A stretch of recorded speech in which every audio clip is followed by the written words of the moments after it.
The college acceptance letter arrived on the same day my stepfather threw my belongings onto the front lawn in Phoenix. I'm Tegan, 18 years old, and I'd just learned I'd received a full scholarship to Stanford when my stepfather Rick decided I was no longer welcome in the house I'd helped maintain for 6 years.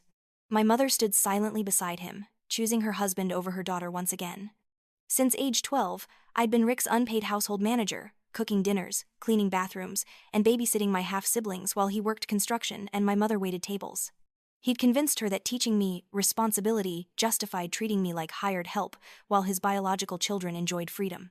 Rick's explosion came when I asked to use the car for my graduation ceremony. He screamed that I was an ungrateful burden, that he'd wasted enough money feeding me, and that college was just another way for me to avoid real work like everyone else in the family. When my mother refused to defend me, choosing to comfort Rick instead, I realized I'd been hoping for love from people incapable of giving it. I called my guidance counselor Mrs. Rodriguez, who connected me with a host family through the school district's emergency placement program. The Martinez family welcomed me immediately, providing a stable environment during my final weeks of high school. Mr. Martinez, an engineer, encouraged my academic ambitions, while Mrs. Martinez helped me navigate college preparation that my own family had dismissed as unrealistic dreaming. My graduation day arrived without my mother or Rick in attendance, but the Martinez family cheered loudly when I received the salutatorian award. Mrs. Rodriguez announced my Stanford scholarship during the ceremony, bringing tears to my eyes as my chosen family celebrated my achievements.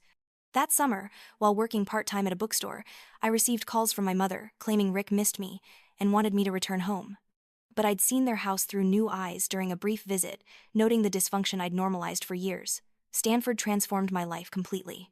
I studied computer science, surrounded by professors who nurtured my potential rather than dismissing it. My sophomore year, I started a tutoring program for first-generation college students, helping others navigate challenges I'd overcome. Now, 3 years later, I'm interning at a tech company in Silicon Valley, earning more in one summer than Rick makes annually. My mother occasionally texts, usually when she needs money or childcare help, but I've learned to prioritize my well-being over their convenience. The Martinez family remains my chosen family, celebrating my internship offer and supporting my graduate school applications. I've discovered that love shouldn't require earning it through service, and that my worth was never determined by Rick's approval or my mother's protection.